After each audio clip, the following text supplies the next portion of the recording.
तो मैंने डिसाइड किया कि वहाँ फाउंटेन था जो बना हुआ पौंड, तो उस पे वहाँ अगर शिव जी की मूर्ति लगा दूं तो जब लोग अंदर ऐसे टर्न करेंगे तो सामने शिव जी महाराज दिखेंगे तो ख्याल जो है वो थोड़ा सा धार्मिक हो जाएगा। यह सोच के मैंने मूर्ति लगाने की प्लान किया।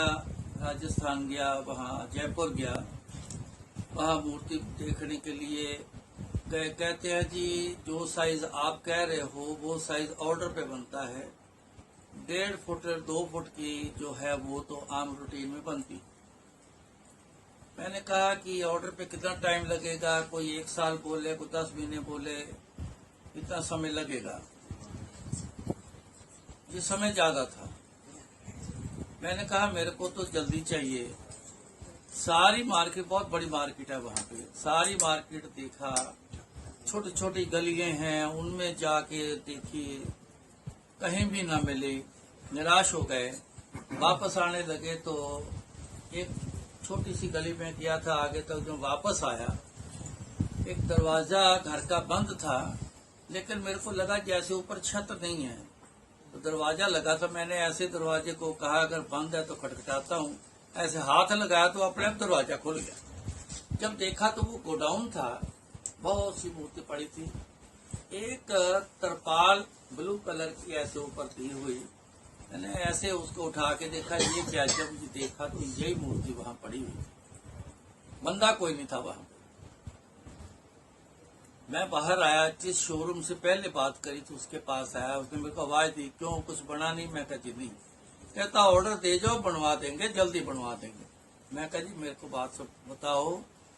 तो आगे जाके वहाँ एक गली है छोटी सी, राइट हैंड पे एक गोडाउन है, छत नहीं उसकी, दीवार है, दरवाजा है।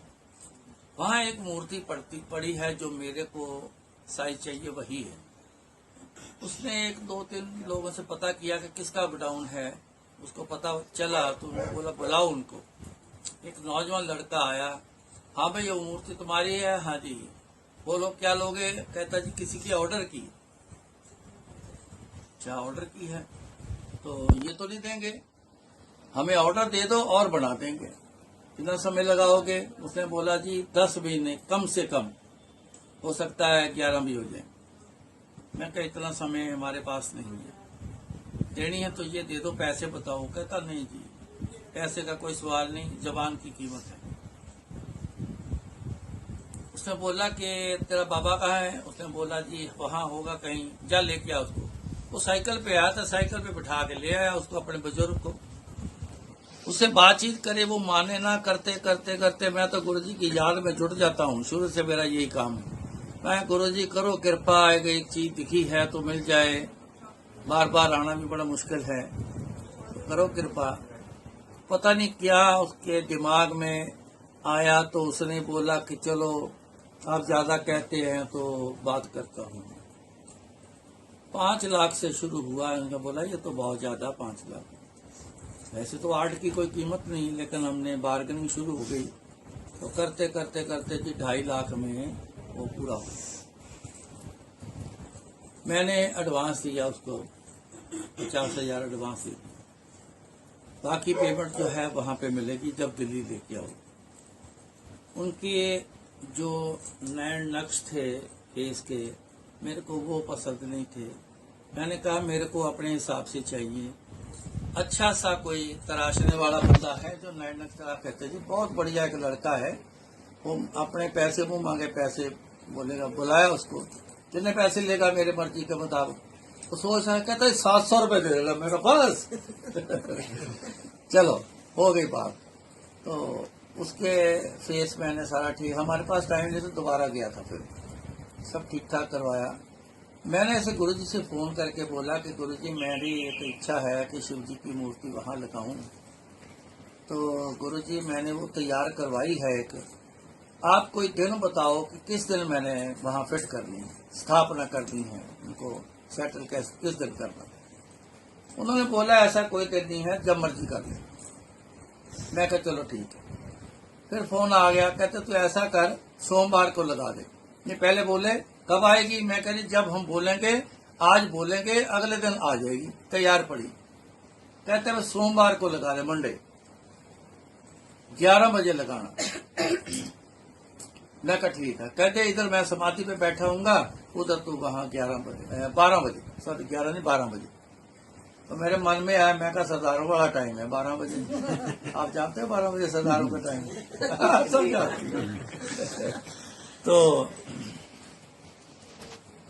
क्रेन के लिए मैंने बोला एक दिन पहले, लास्ट दिन तक मेरे को क्रेन नहीं मिली। कहते जी 2:30 बजे से एक दो ने बोला कि 2-2:30 बजे से पहले नहीं आएगी, सब बुकिंग पे है। अब मेरे को तो 12 बजे चाहिए। करीबन 11 अभी बजे नहीं थे, 11 बज गए थे शायद। सारी टीम आ चुकी, आर्किटेक्ट भी आ चुका एंगल सेट कराने के लिए, सारी तैयारी थी। क्रेन आई कोई ना, तो मैं गुरु जी को फोन करने के लिए बाहर निकला। गुरु जी क्रेन ना आने के कारण मूर्ति नहीं रखी जा रही। मूर्ति आ चुकी थी सुबह 5 बजे, नहीं रखी जा रही। तो मैं फोन करने जा रहा था, इतने सामने से देखा, एक आवाज आई, खड़ खड़ खड़ खड़ करके आवाज आई। मैंने ऐसे देखा, जब देखा तो सामने क्रेन आ रही। मैं कहा यार क्रेन तो आ रही है, हमारे वाली तो क्रेन नहीं है, कोई बुकिंग नहीं हुई, ये किसकी आ रही है। चलो मैं क्या इसके मिलते करता हूँ, पहले यार हमारी मूर्ति रख दे, टाइम का सवाल है, जो हम आगे पैसे लेने ले ले। आया मेरे पास आके तो क्या कहता जी B13 कौन सा है?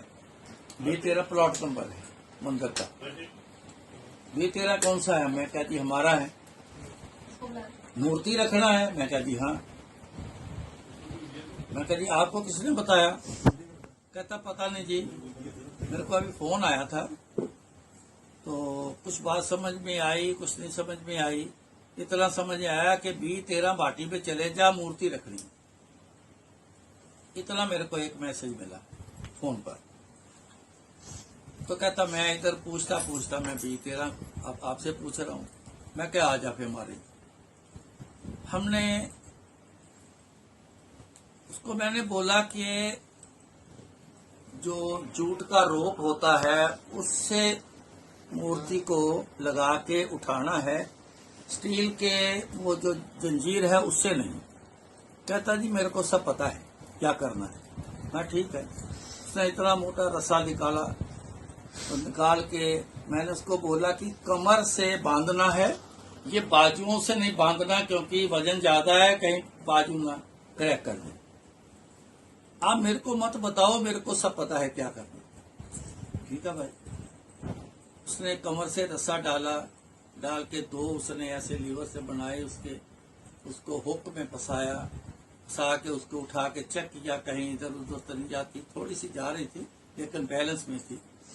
उसने ट्रक से ऐसे उठाई, मूर्ति पेडेस्टल के पास लेके आया, वहां रखी। तो आर्किटेक्ट ने एंगल सेट कराया कि बिल्कुल आते ही सामने, बिल्कुल फ्रंट फेस बिल्कुल सीधा होना चाहिए। मैंने उसको बोला कि जब मैं तेरे को ऐसे इशारा करूंगा तो तूने पेडेस्टल पे रख देना। पेडेस्टल से इतनी ऊंची थी मूर्ति रखी हुई, सेट करी हुई, एंगल सेट किया हुआ। मैं घड़ी देखता रहा, जैसे 12 बजे मैंने उसको इशारा किया, उसने मूर्ति ऐसे पेडेस्टल पे बैठा दी। मैं एक बर्फी का डिब्बा लेके गया था, कुछ लूज फ्लावर लेके गया था, एक माला लेके गया था। मैंने पहले फूल चढ़ाए, फिर माला पहनाई, फिर मैंने बर्फी का प्रसाद भोग लगाया, फिर मैंने सबको ऐसे बांटना शुरू किया। इतने में वहां शोर मच गया कि वो देखो मूर्ति का रंग बदल गया, रंग बदल गया, रंग बदल गया। वो देखो एक बंदा तो जोर जोर से चिल्ला रहा, ओ ये फूल बरखा, फूल बरखा, फूल बरखा। अरे कहाँ फूल बरखा? हमारे तो कोई दिखाई नहीं दिया, कहाँ है फूल बरखा? ये रंग बदल रहा है, रंग बदल रहा है। कहाँ रंग बदल रहा है? मैं आके देखा, लाइट पिंक, बिल्कुल व्हाइट सी थी, तो लाइट पिंक कलर होना शुरू हो गया। हम सारे खड़े, कम से कम 70-80 लोग होंगे, 50-60 होंगे, सारे खड़े देख रहे हैं। तो देखो हैरानी की बात है, ये देखो पिंक बढ़ गया और बढ़ गया और बढ़ गया, जैसे ओरिजिनल पिंक होता है वैसा कलर उसका हो गया। चले गए सारे लोग। मैं शाम को वापस आता था, शाम तक देखा तो पिंक ही था, न बढ़ा न कम हुआ। आया तो गुरुजी से फोन से बात हुई, फोन आया, कहते हाँ रखती मूर्ति। मैं कहा जी हाँ। मैं कहा गुरु जी मूर्ति का रंग, मैंने बोला मूर्ति का रंग पिंक बोलना था, तो गुरु जी खुद ही बोल गए, कहते पिंक हो गया। मैं कहा हाँ जी।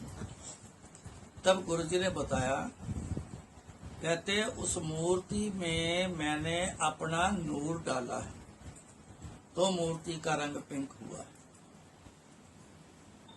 तो ये उस मूर्ति का इतिहास है। उस मूर्ति में गुरु जी का नूर बसता है,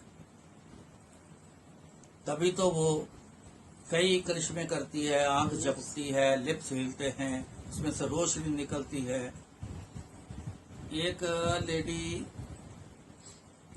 कोई 31 के 32 टैबलेट रोज की खाती, उसको इतनी बीमारियां थी, रात सोने तक, सुबह से लेके रात सोने तक इतनी मेडिसिन खाती। उसका हस्बैंड उसको जबरदस्ती ले गया उसके ऊपर ना जैसे लेजर की लाइट डलती ना, ऐसे उसके ऊपर लाइट गिरी। उसने बोला कि इसमें लाइट फिट की है। लाइट तो कोई फिट नहीं है। लेकिन उस दिन के बाद नेक्स्ट डे, उसी दिन सॉरी, वो रात की दवाई खाना भूल गई थी। जब सुबह उठी तो बिल्कुल नॉर्मल थी। उसके बाद उसने आज तो मेडिसिन।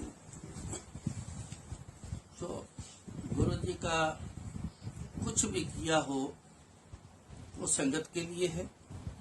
संगत उसको ले सकती है, मगर अंदर एक इच्छा होनी चाहिए गुरु जी के लिए कि गुरु जी हैं कौन? परमात्मा है, सबके साझे हैं, उनका किसी के धर्म के साथ कोई रिलेशन नहीं, सारे धर्मों को लेके चलते हैं। तो आप सभी लोग गुरु जी से जुड़ो, उनकी याद में रहो। इनका बेंगलोर, तो आधा बेंगलोर होने वाला है जो गुरु जी के पास जाने शुरू हुआ। बहुत सी दुनिया आ गई है वहां पे बेंगलोर। हर शहर में ऐसा ही, कहाँ देखो पंढरपुर शहर, पूना से 250 किलोमीटर आगे की तरफ है। अब 9 तारीख को मैं फिर जा रहा हूँ। वहां एक सत्संग में लास्ट ईयर शुरू करा के आया था। उस समय 15, 16, 17 लोग थे। बड़ी मुश्किल से आस पड़ोस वाले इकट्ठे किए, सत्संग किया। आज 150 से ऊपर लोग हैं वहां। जो लोग, किसी को वहां खबर ही नहीं कि गुरु जी क्या हैं। कोई वो ऐसा एरिया नहीं है कि जहां से कोई बड़ी नेशनल रोड, बड़ी रोड निकलती है, बड़े मशहूर है। लेकिन पंढरपुर है फेमस, वो है भगत नामदेव जी का शहर है। वहां पैदा हुए थे, बहुत बड़े भगत हुए भगत नामदेव जी। उनकी वाणी है, गुरु ग्रंथ साहब में दर्ज है उनकी वाणी। तो उनका जरूर है, फेमस है, लेकिन आम लोग, आप लोग नहीं जानते। तो वहां भी देखो ऐसे ऐसे जगह पे भी गुरु जी के संगत बढ़नी शुरू, सबके काम हो रहे हैं, तभी जुड़ रही है सारी। अब जो जा रहे हैं, अब जोधपुर पता नहीं कहाँ कहाँ से लोग आ रहे हैं, अंदाजा कहते 300 से ऊपर लोग हो जाएंगे। ठीक है, गुरु जी ने बुलावा दिया है, जो जो आएगा सब आएंगे, कौन रुकेगा। सो गुरु जी से मिलता है सबको, सब दुनिया ले रही है। बस आप भी जुड़ के रहना, उसी से सारा कुछ मिलना है, उसी से सारा कुछ।